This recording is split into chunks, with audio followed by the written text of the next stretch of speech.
فقط إذا أمكن يعني كونك متواجدة الآن في القطيف، إذا أمكن أن تضعينا وتضعي المشاهدين بأجواء هذه المنطقة في ظل هذا الاجتياح. تفضلي.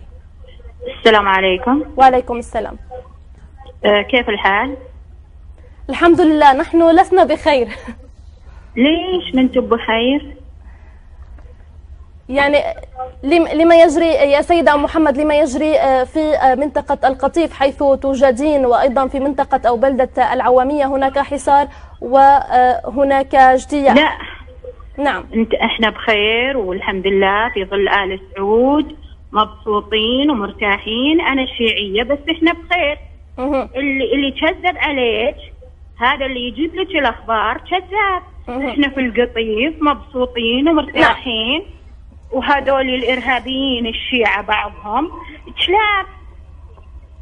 نعم سيدة أم محمد، يعني أنت تشاهدين الآن مباشرة، أليس كذلك سيدة أم محمد؟ سيدة أم محمد، ألا تسمعينني؟ لا، تجي قنبلة طيرت من فوق لتحت. نعم نعم، فقط يعني إذا أمكن أن تسمعينا من سماعة الهاتف وإخفاض صوت التلفاز ليكون الصوت واضح بشكل يعني يكون الصوت واضح أكثر. لا أنا نعم. أسمعك.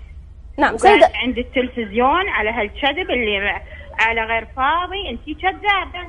نعم سيدة أم محمد، سيدة أم محمد، هل أنت سيدة أم محمد، سيدة أم محمد، الحكومة ما قصرت.